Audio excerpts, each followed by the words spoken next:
Hey there, lovely soul. Welcome back to Noah's Stories.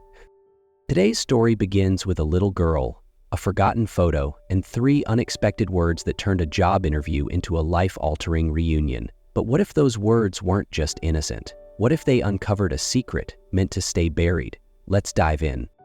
The morning sky was painted in soft shades of gray, with pale sunlight slipping through wispy clouds and casting a muted glow over the quiet street. Trees swayed gently in the early breeze, and shuttered windows remained closed, reluctant to greet the day.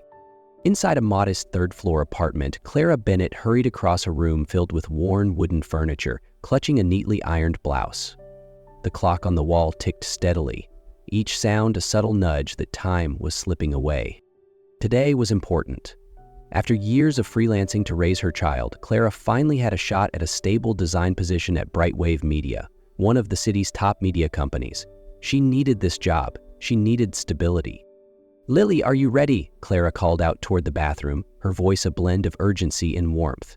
The water shut off, and a cheerful voice responded, "All done, Mommy." Lily appeared moments later, curly hair untamed and bright eyes full of wonder. Clara knelt down, brushing gently through her daughter's hair as she smiled. "Mommy has a big interview today, so Miss Kelly is coming to watch you for a little while, okay?" But just then the phone rang. Clara's expression fell as she listened to the message. Miss Kelly had caught a bad flu and couldn't come. Everything seemed to crumble in that moment. She had already rescheduled once. Another cancellation would ruin her chance. Lily climbed onto a chair, tugging softly at her mother's sleeve. "Mommy, can I come with you? I promise I'll be super quiet." Clara looked at her daughter, then at the soft spring light spilling in through the window. She nodded gently. "All right, but you have to sit still and stay silent, okay?" 30 minutes later, they stood before the towering glass building of Brightwave Media. Clara tightened her grip on Lily's hand, unaware that in just moments, a single innocent word from her daughter would change their lives forever. The lobby of Brightwave Media glowed with warm yellow lights, the polished marble floor reflecting the hurried footsteps of busy employees. Clara held tightly onto Lily's hand as they stepped inside, silently reminding herself to stay composed. Her blouse was pressed. Lily had been carefully briefed. Now all she had to do was wait. The receptionist smiled, though her glance toward Lily betrayed a flicker of uncertainty. "Miss Bennett, correct? Please head to the 14th floor. Mr. Carter's assistant is expecting you." The elevator hummed as it rose, soft music playing in the background couldn't quiet Clara's racing heart. When the doors slid open, a sharply dressed young man stepped forward. "Good morning, Ms. Bennett. I'm Nathan, Mr. Julian Carter's assistant. Please follow me. And this is—" "My daughter," Clara said quickly. "I'm very sorry. My sitter canceled last minute. She'll stay outside and won't be any trouble." Nathan hesitated, then nodded. "All right. This way." Clara knelt beside Lily. "Sit right here, okay? Color quietly and wait for Mommy. You promised." "I promise," Lily beamed and waved as her mother disappeared down the hall. The CEO's office was impressive. Floor-to-ceiling glass offering a breathtaking view of the city skyline. Julian Carter stood facing the windows, tall and composed in a charcoal gray suit. "Ms. Bennett?" he asked, turning around, his gaze sharp and unreadable. Clara nodded, trying to steady herself. The interview began professionally. Questions about her portfolio, career gaps, and creative direction. Clara answered with practiced calm, hiding the anxiety bubbling beneath the surface. Clara stepped out of the meeting room with a quiet breath of relief. The interview had been more intense than she expected, but she had answered everything with honesty and professionalism. Julian Carter, though stern, was sharp, insightful, and there was something in his eyes that Clara couldn't quite shake from her mind. Lily was still sitting in the waiting chair, quietly focused on her coloring just like she'd promised. When she saw her mother, her eyes lit up and she quickly stood. But then, something no one expected happened. Lily looked at Julian, who had just stepped out alongside her mother, and it was as if lightning struck. Her eyes widened and her lips parted into 3 small words that froze the air around them. "Daddy, it's you." Clara froze. Her breath caught, her heart tumbling into panic. Julian stopped in his tracks. Lily ran forward and wrapped her small arms around his legs, as if she'd just found someone she'd been searching for all her life. "I saw you in the photo that Aunt Emily hid," Lily murmured, still looking up at Julian. "Mommy keeps it in the wooden box under the bed." Clara's heart clenched. She knelt down quickly and gently pulled her daughter back. "Lily, that's enough. You shouldn't."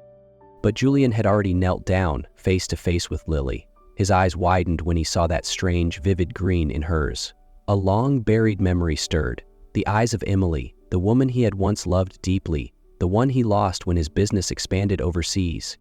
He looked at Clara, his voice suddenly low and heavy. "Emily, what was she to you?" Clara took a long breath. She knew she couldn't hide it anymore. "Emily was my closest friend. She passed away during childbirth. I promised her I would raise Lily as my own, and the child's biological father." "You didn't know it was me?" Julian asked, his tone unsteady. "I didn't know," Clara replied softly. "Emily never said your name, only that he was someone who chose ambition over her." Julian stood still, his gaze locked on Lily. "We need a DNA test, today." Clara swallowed hard and glanced down at her daughter. She knew she no longer had a choice. Not when that little heart had just spoken the one word they had all tried to forget. "Daddy." 20 minutes later, Clara and Lily sat quietly in a private waiting room at a private medical facility arranged by Brightwave. Everything had happened too fast for Clara to fully process. Julian stood across the room, arms crossed, his posture rigid with tension. Lily sat beside her mother, coloring, occasionally glancing over at Julian. "Mommy, what if he really is my dad?" Clara gently squeezed her daughter's hand, keeping her voice calm. "Then we'll talk about it, but no matter what the test says, you're still my little girl. I love you, and that will never change." A few moments later, a nurse entered carrying a sealed tray of syringes. "We'll be drawing blood from both the child and the alleged father," she explained gently. "It's quick and completely safe." Lily obediently rolled up her sleeve. She flinched just a little as the needle pricked her arm. Clara held her hand tightly, whispering soft encouragement. Julian remained quiet, extending his arm without hesitation. His face betrayed nothing. Once the samples were collected, Julian turned to Clara. "We'll have preliminary results in 48 hours. My legal team will contact you." "Legal team?" Clara asked, surprised. Julian nodded, his tone firm but no longer cold. "If she's my daughter, I won't walk away. I have a responsibility and I have rights." Clara hesitated, locking eyes with him. "I didn't come here asking for anything. I just needed a job. I didn't even know who you were until Lily recognized you." Julian exhaled slowly, and for the first time that morning, a hint of softness flickered in his eyes. "I know, but now everything's different." The DNA test results arrived 2 days later. Clara held the paper in her hands, heart pounding. The words were clinical, emotionless, but left no room for doubt. Julian Carter was Lily's biological father. She wasn't sure how to feel. Relieved? Afraid? Or simply overwhelmed? The next morning, Julian asked her to come to his office. When Clara entered, Julian was already waiting. He looked as composed as ever, but his eyes, they were different. There was a flicker of something unsettled beneath the surface, like a man trying to hold on to solid ground that was slipping away. "Lily is my daughter." He didn't hesitate. "There's no denying it now." Clara nodded, gripping her purse a little tighter. "Thank you," he said softly, "for not running away. But this couldn't have come at a worse time." She looked at him, waiting for more. "I'm engaged, Clara. Vanessa and I have our life mapped out, and this," he paused, "she doesn't know how to handle it." "She doesn't want Lily to exist," Clara said plainly. Julian didn't argue. Instead, he exhaled. "She thinks you brought Lily here for a reason." Clara's face flushed. "What reason? To ruin your engagement? I came here for a job. I didn't even know who you were until Lily said that word." "I know," he replied quickly. "I know you didn't plan this, but from Vanessa's point of view, it feels like a disaster." Clara's voice grew firmer. "I'm not here to explain anything to your fiancé. I'm here to protect my daughter.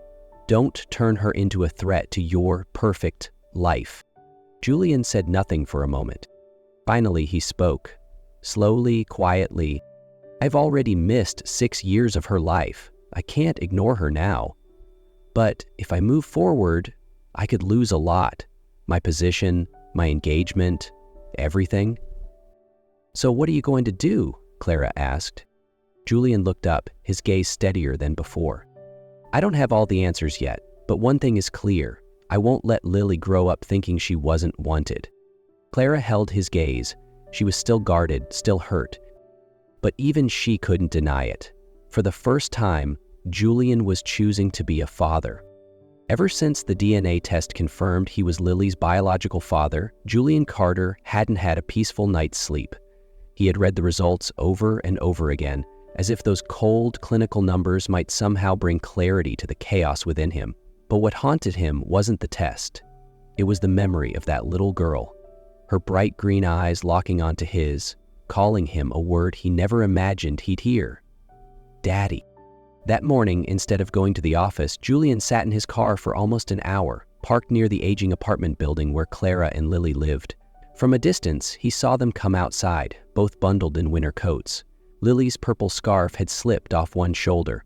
Clara paused, knelt down, gently fixed it, then brushed Lily's curls aside with a soft smile. Lily giggled, tilting her face up toward the breeze, so unaware of how the world might one day try to hurt her. That moment, quiet, ordinary, stopped Julian cold. He had never seen Vanessa kneel for a child. Truth be told, he had never pictured himself as a father, not until now. That evening, Julian stood at Clara's door. She opened it, startled, her eyes cautious, but before she could speak, Lily appeared from behind her. "Daddy!" she shouted with delight, running into his arms without hesitation. Julian knelt to embrace her. She handed him a drawing, 3 figures standing hand in hand beneath a starry sky. A man, a woman with long brown hair, and a little girl in the middle. Later that night, Julian found himself sitting cross-legged on the living room floor, playing Lily's guessing game. He laughed out loud when she drew an elephant that looked more like a potato with legs. Across from him, Clara sat silently watching them, an unreadable expression flickering across her face, skeptical, guarded, but also something softer.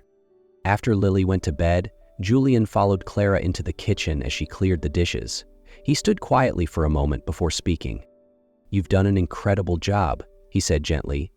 "I've never met a child so full of joy, even without a father in her life." Clara didn't look at him. Her voice was low. "I've done my best, but there are things I can't give her." Julian nodded, and for the first time, he looked at her not with the eyes of a businessman, but of a man who was beginning to understand what truly mattered. He took a deep breath.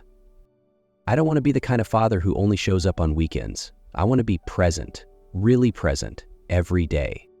Clara paused. "And Vanessa?" He was silent for a few seconds before replying. "She doesn't accept any of this, and I'm starting to realize maybe we don't share the same future." Julian looked up, his voice steadier now. "Lily is my daughter, and I can't go on living as if she never existed." Since that evening when Julian sat on the floor playing with Lily, something inside him had shifted, subtly but irreversibly. He no longer moved through life guided by a digital calendar or corporate strategies, but by something softer, more honest, instinct, and a quiet sense of responsibility he had denied for too long. 2 days later, Julian went public. He officially announced to Brightwave and to the media that Lily was his biological daughter. No denial, no ambiguity. A short press release read, "I recently learned I have a daughter, and I intend to fulfill my role as her father." The harshest reaction didn't come from the media. It came from Vanessa Blake, the poised and powerful woman everyone had expected to become Julian's wife. She didn't call him. Instead, she sent an invitation to Clara, requesting a private meeting at a high-end cafe in the city. Clara had no illusions about the reason. "You can have everything, money, housing, security," Vanessa said, placing a thick envelope on the table. "Just leave, take the child, and disappear." Clara lifted her eyes calmly, her voice cool but sharp. "I want nothing but peace for my daughter. You can keep your offers, just not your guilt." Vanessa's smile faltered, her stare icy, but Clara stood up. She knew life would never be easy, but at least she wouldn't sell her dignity. That night, Julian showed up at Clara's door, his face no longer tight with conflict, but unexpectedly at ease. "You've made your decision, haven't you?" Clara asked directly. Julian nodded, voice low but resolute. "I looked at Vanessa, and for the first time, I realized I didn't love the life we planned. Not if Lily wasn't in it. I ended the engagement." Clara didn't respond immediately, but something shifted in her too. The wall she had built inside slowly, quietly began to fall. Meeting his mother, Eleanor Carter, was another trial entirely. The woman greeted Lily with polite reserve, her eyes cool and scrutinizing. But Lily, innocent and sincere, had a way of cracking through walls. By the end of the visit, Eleanor's expression had softened. "She has the Carter eyes," she murmured. And then, almost to herself, perhaps God sent her to fill what's been missing in this family. A week later, Julian and Clara took Lily to visit a new school, with a garden courtyard and bright art rooms. Afterward, they walked to a nearby apartment, just a few steps from Clara's place. Standing by the sunlit window, Julian looked out, then turned to Clara. "We can start over," he said, "not just as co-parents, but as a real family." Clara didn't answer right away, but her gaze had softened, and for the first time she placed her hand over his, without hesitation. "Then let's start from here." Spring arrived late that year, but the sunlight was warm enough for Lily to take off her coat as she ran freely through the park near their new home. Cherry blossoms drifted onto her curls, and she laughed out loud when Julian lifted her high into the air, spinning her in the wind like nothing else in the world mattered. Clara sat on a nearby bench, a cup of warm coffee in her hands. Her eyes never left Lily. Each time she saw that carefree, radiant smile, the kind untouched by worry, she knew she had made the right choice by not walking away from Julian's life. They hadn't called themselves a family just yet. There was no proposal, no ring, no formal promises, but they had dinners together every night. Mornings where Julian, clumsily but sincerely, tried to tie Lily's ponytail. Evenings when he read bedtime stories with a voice too formal and stiff, and Lily still giggled uncontrollably. Clara had grown used to his presence, not as the powerful CEO, but as a man learning to be a father, and maybe even learning to love again. Julian's apartment, once pristine and sterile, now echoed with laughter. Lily's drawings were stuck to the fridge. On his desk sat a photo of the three of them in a garden full of spring flowers. Even Eleanor, Julian's once distant mother, had begun stopping by with homemade pastries and stories from the past. She was no longer cold, no longer guarded. One afternoon, she turned to Clara and said, "That little girl brought us something we didn't even know we were missing." One late afternoon, after picking Lily up from school, Julian and Clara went for a walk. The breeze was soft, the sunlight golden, and there was no more space between them. "I used to think having everything meant power, status, success," Julian said slowly. "But it turns out, having everything is seeing your daughter run toward you, and the woman you love smile as she reaches for your hand." Clara didn't respond with words. She simply reached out and held his hand, quietly, gently. Lily turned back and waved. "Mommy, Daddy, come play with me." Julian smiled, jogging toward her. Clara followed behind, her heart light and full. Family doesn't always begin with a vow or a ring. Sometimes it begins with a quiet moment, a held hand, and a choice. To stay, even when every path told you to walk away. And that choice is the most beautiful beginning of all. If this story touched your heart, don't forget to like, share, and let us know in the comments. What would you do if you were in Clara's shoes?